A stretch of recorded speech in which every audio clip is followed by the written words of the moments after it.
Madam President. Senator from Missouri. Madam President, I won't be able to work with you or others on this in the next Congress. I'm coming to the end of my 26 years here. In a couple more weeks, I'll move on to whatever is the next chapter, and I'm excited about that, but I'm frustrated that we haven't been able to do a better job with this issue. First of all, let me say I've heard maybe not all 130 some of those speeches that Senator Durbin has given, but I've heard a lot of them. And like him, I fully am supportive of the kids who grew up here being able to stay here. We should want them to stay here. We should eagerly be looking for ways to be sure they stay here. One, demographics matter. A younger society is a more healthy society in lots of ways, but also just the fairness of asking somebody not to live where they grew up, or even more importantly, ask them to go back and try to live somewhere where they've never lived before, is a critical thing that we should easily be able to get beyond. I actually thought that the plan that Senator Sinema and Senator Tillis had put together had a lot of appeal because it didn't try to do everything.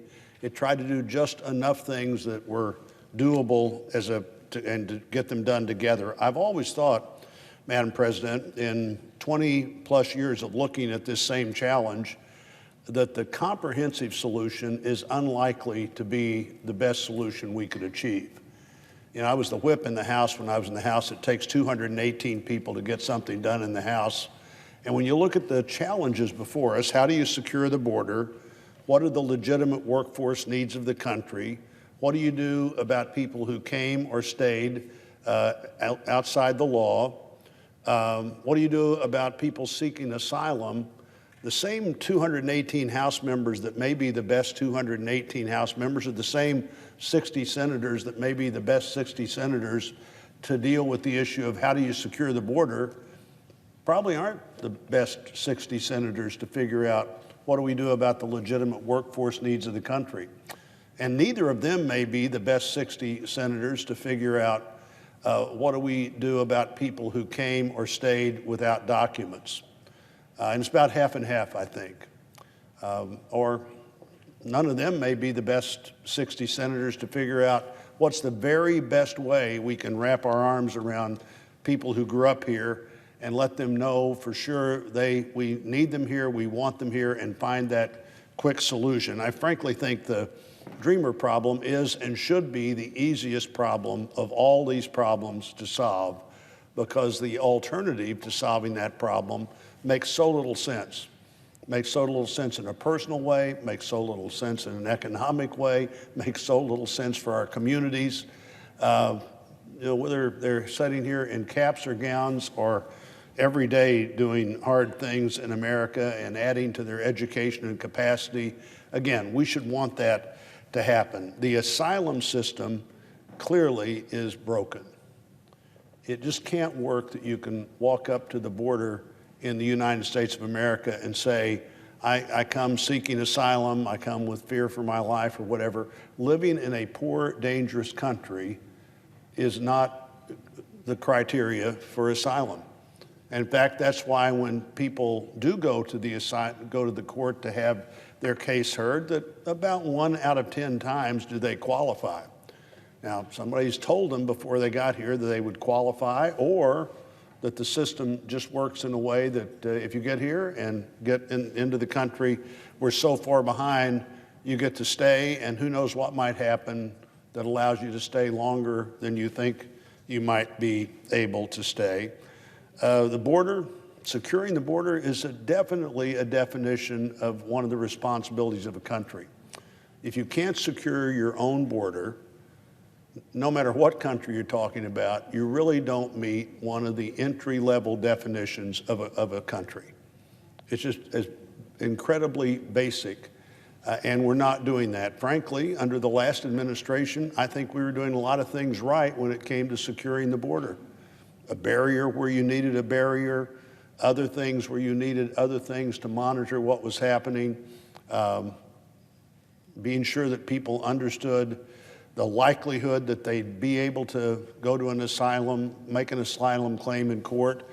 All those things mattered and did matter. trying to be sure that people had the information they need, even a third safe country. If your goal is to try to get to a safe country, that should be your goal. If your goal is trying to get to a country with a better economic opportunity, probably should be trying to come to the United States of America.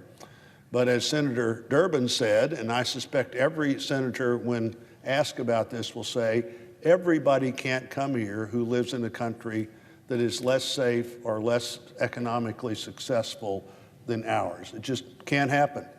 It's not possible. We can't have a border that allows everybody who has that desire and can get to the border to permanently be in the country. But I thought the bill that I was very interested in, that we just ran out of time to get to, that looked at the asylum system, that was gaining strong support from the border guards and immigration officials who came to see me and others and said, here's what we need, here's where the bill is perfect, here's where it could be made a little bit better. And if this happens, we're going to be unanimously for it. I thought that was a good approach. Didn't try to do everything, but tried to do enough things that people could feel like we were making progress.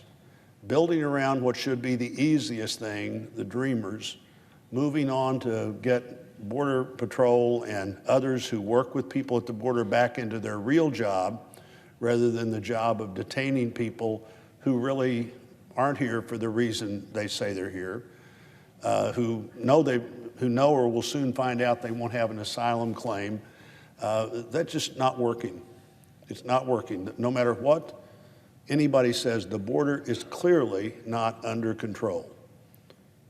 It's hard to solve these other problems with a border that's not under control, but I thought the idea that we would move toward that control and have some sign-offs before we move further was really one of the good things in the bill that I was looking forward to seeing presented and debated. It's time we had bills debated on the floor. It's time we shared more information and more thoughts. It's time we found the right number of senators to solve these problems in the best way, rather than, frankly, not being able to find 60 senators that have ever been able to come up with a comprehensive solution that would also pass the Congress. I hope we can continue to pursue the right thing for our country, the right thing for dreamers, the right thing for our economy and the workforce, the right thing for people who meet the skill needs of our economy, come here and find jobs that are at the level of jobs that they are prepared for. We need to move forward.